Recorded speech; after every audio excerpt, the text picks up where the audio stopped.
Big బాస్‌లో ఈసారి nominations చాలా కొత్తగా అనిపించింది. కాకపోతే ఇది మన తెలుగు వాళ్ళకు కొత్త గాని, వేరే భాషల్లో మాత్రం ఆల్రెడీ ఇలాంటి నామినేషన్ జరిగేవి. తెలుగు వాళ్ళకు ఎందుకు కొత్త అంటే, ఇది ఆల్రెడీ ఎలిమినేట్ అయిపోయారు కదా! వాళ్ళను తీసుకొనొచ్చి వాళ్ళ చేత నామినేషన్ చేయిస్తున్నారు. ఒక్కొక్క పర్సన్ ఇద్దరిని నామినేట్ చేయాలి. అలా ఈ వారంకు నామినేట్ చేయడానికి మొదటగా ఫస్టు మన ఆర్జే శేఖర్ భాషను తీసుకొని రావడము, తర్వాత బేబక్కను, అలాగే సోనియా రావడము, అలా మణికంఠ రావడము.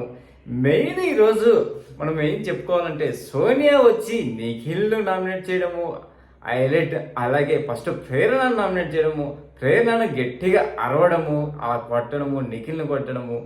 నిఖిల్ నామినేట్ చేసేప్పుడు నిఖిల్ వర్స్ యస్మికి మధ్య పచ్చగట్టేస్తే బగ్గుమనేంత విధంగా పెంట పెట్టేశాడు బిగ్ బాస్. అంతేకాకుండా ఇలా ఎందుకు చేశాడంటే, మామూలు బేసిక్గా మనకు తెలుసు కదా, నామినేషన్స్లో హౌస్లో ఉండేవాళ్ళు అంత ప్రాపర్ రిలేషన్స్ ఇవ్వకుండానే నామినేషన్ చేసేసి చాలా సప్పగా సాగిస్తున్నారు. అందుకనేమో బయట ఆల్రెడీ చూస్తున్నారు కదా, వాళ్ళని పిలుచుకొని వచ్చి వాళ్ళ చేత నామినేషన్ చేయడం అంటే అవరా టీఆర్పీ లేచిపోయింది పో అన్నట్టు పెట్టారు అనిపించింది నాకు ఈ రేపు జరగబోయే నామినేషన్స్. ఇంకా మనము ముఖ్యంగా మాట్లాడుకుంటే ఈరోజు జరిగిన ప్రాసెస్ గురించి, అలాగే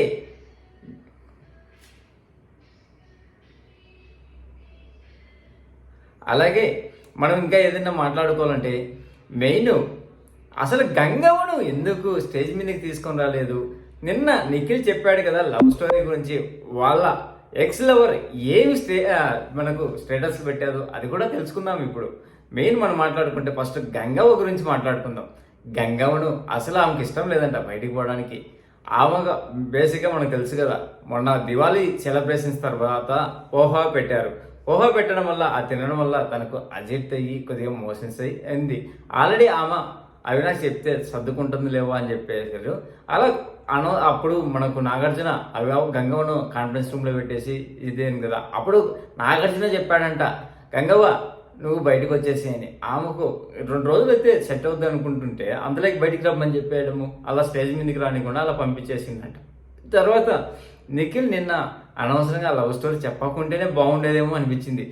నిఖిల్ మాజీ లవర్ అయినటువంటి కావ్య ఈరోజు స్టేటస్ మీద స్టేటస్లు పెట్టుకుంటుంది. మొదటగా ఏం చెప్పానంటే, ఇలాంటి ఫేక్ మనుషులను అసలు నమ్మొద్దు, మాస్క్ వీళ్ళు ఎలాంటిగైనా నటిస్తారు, అంతేకాకుండా ఇలాంటి మాస్క్ ఖచ్చితంగా తీసేసి ఆడేంత వరకు వెదురు చూడండి అని నిఖిల్కి యాంటీగా పెట్టింది.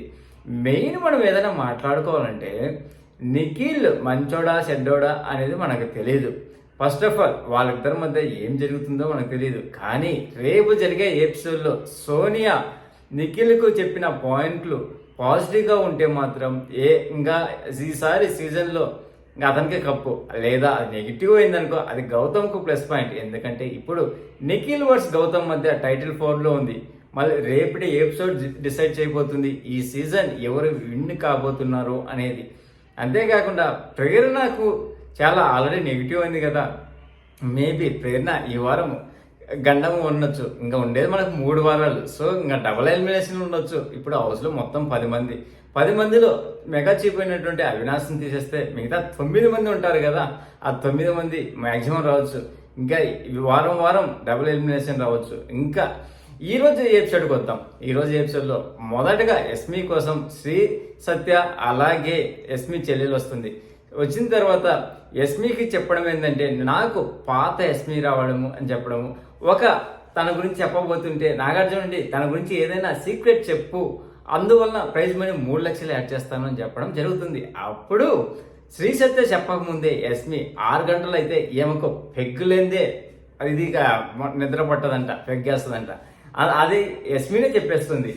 సో అప్పుడు వెంటనే ఆ పక్కన ఉన్నటువంటి అవినాష్ మాత్రం అదిరిపోయేంత ఎక్స్ప్రెషన్స్ ఇచ్చాడు.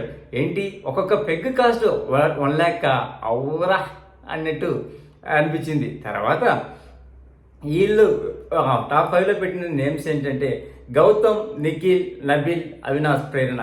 తర్వాత టేస్టీ తేజ కోసం ఆర్జే సన్నీ అలాగే తేజ వాళ్ళ ఫాదర్ వచ్చారు.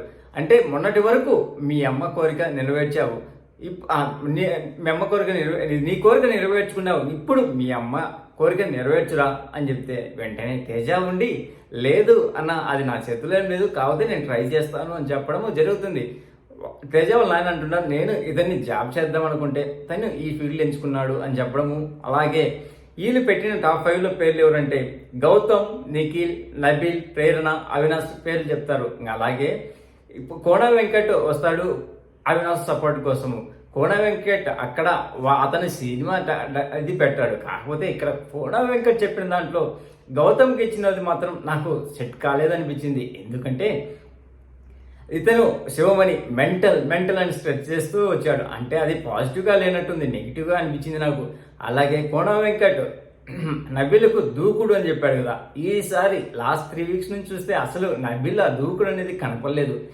ఓటింగ్ పరంగా ఏదైనా చూస్తుంటే దూకుడుగా దూసుకు వెళ్తుంది మాత్రం గౌతమ్, అదే గౌతమ్కు సెట్ అయ్యేది అనిపించింది. అలాగే ప్రతి ఒక్కరికి మిగతా ఉండే వాళ్ళందరికీ పాజిటివ్గానే ఇచ్చాడు. తర్వాత నిఖిల్ కోసం వచ్చింది అమర్దీప్ వచ్చిన తర్వాత నిఖిల్లో ఉన్నటువంటి పాజిటివ్ని చెప్పాడు. ఎందుకంటే అమర్దీప్ కాల్ బాగాలేనప్పుడు తనని వాష్రూమ్కు వెళ్ళినప్పుడు టాయిలెట్ కోసం వెళ్ళినప్పుడు ఇతనే ఎత్తుకొని పోయి అక్కడ పెట్టడము, అంత మంచి పాజిటివ్ గురించి చెప్పడం జరుగుతుంది. అలాగే అమర్దీప్ అక్కడ హౌస్లో ఉండే అందరికీ పాజిటివ్ గురించి చెప్పడము, గౌతమ్కు ఆ ప్లేస్ 4th పెట్టినప్పుడు రే నువ్వు నన్ను ఆ టైంలో 6th ప్లేస్లో పెట్టావురా, అందుకంటే అంటే అది ఇంకా మర్చిపోలేదా అన్నట్టు గౌతమ్ ఎక్స్ప్రెషన్స్ ఇవ్వడము, ఇలా ఈరోజు ఇంత జరిగింది. ఇంకా ఫైనల్గా ఈ వారం ఎలిమినేషన్ కోసము టేస్టీ తేజను అవినాష్ను పెట్టడం జరిగింది. ఫస్ట్ ఎవిక్షన్ పాస్ ఉంది కదా నబిల్ నువ్వేమన్నా వాడతావంటే అవినాష్ కోసం అమీన్ ఇతను ఫస్ట్ వాడనన్నాడు. మళ్ళీ కొద్దిసేపు టైం ఇచ్చాడు నాగార్జున. ఇచ్చిన తర్వాత ఏం చెప్తాడంటే ఓకే అని టైం మళ్ళీ ఒక 9 సెకండ్లో 10 సెకండ్లో ఎంత టైం ఇస్తాడు. ఆ టైం ఇచ్చిన తర్వాత అవినాష్ కోసం వాడతాను అని చెప్పడం జరిగింది. బేసిక్గా ఇక్కడ కావాలని టేస్టీ తేజ ఓటింగ్ అయితే మరి అంత దారుణంగా లేదండి. అతని ఇప్పుడు బేసిక్గా టేస్టీ తేజ అనేవాడు నబీల్కు సపోర్టింగ్ ఇలా ఆ సిచ్యువేషన్లో ఇది ఎస్మి కానీ అలాగే అవినాష్ కానీ ఉంటే ఇద్దరి కోసం వాడిండేవాడు కాదు. ఎందుకంటే వీళ్ళిద్దరూ నబీల్కి సపోర్టింగ్ ఇచ్చారు కాబట్టి వాళ్ళ కోసం అయితే ఇద్దరు సపోర్టర్లు ఉన్నప్పుడు ఇద్దరు వాళ్ళు ఒకరికి వాడితే ఇంకొకరికి బాగోదు కాబట్టి వాడిండేవాడు కాదు. కానీ ఇక్కడ కావాలని టేస్టీ తేజని పెట్టినట్టు అనిపించింది. ఎందుకంటే టేస్టీ తేజ అనేకి మంచిగానే ఓట్లు వచ్చాయి ఈ వారం వరకు. మరి అతన్ని లాస్ట్లో పెట్టడం అంటే ఇది బిగ్ బాస్ యొక్క గేమ్ ప్లాన్ అనిపించింది. ఎందుకంటే అవినాష్ అనేవాడికి ఇప్పటి వరకు ఓటింగ్లో రాలేదు కదా, అతని ఓట్లు చాలా తక్కువ ఉన్నాయి. మొన్న నాగార్జున కూడా అదే చెప్పాడు. అప్పుడు అలాంటప్పుడు ఖచ్చితంగా అవినాష్ కోసం వాడతారు అని ఎక్స్పెక్ట్ చేసేసారు, అందుకని లాస్ట్ వరకు తీసుకొని వచ్చారు. మెయిన్ ఈరోజు మనము బిగ్ బాస్లో నాకు బాగా అది లాస్ట్ ఇచ్చినటువంటి ప్రోమో హైలైట్ అనిపించింది. నామినేషన్స్లో ఇలా ఆల్రెడీ ఎలిమినేట్ అయిన వాళ్ళని తీసుకొని వచ్చి వాళ్ళ చేత పెంట పెట్టేయాలి చూశారు చూడు, అది హైలైట్. ఇంకా మిగిలిపోయిన 4 వారాల్లో మాత్రం కొద్దిగా రసవర్తనంగానే ఉండబోతుంది. రేపటి ఎపిసోడ్ నిఖిల్ లేక భవిష్యత్తు ఏందో తేలబోతుంది. మరి మీకు ఎలా అనిపించిందో నామినేషన్ ప్రక్రియ గురించి కామెంట్ చేయండి ఫ్రెండ్స్. ప్లీజ్ ఫ్రెండ్స్ లైక్ చేస్తే లైక్ చేయండి, కొత్తగా వచ్చిన వాళ్ళు సబ్స్క్రైబ్ చేయండి. Thank you. Signing off your Mahindra.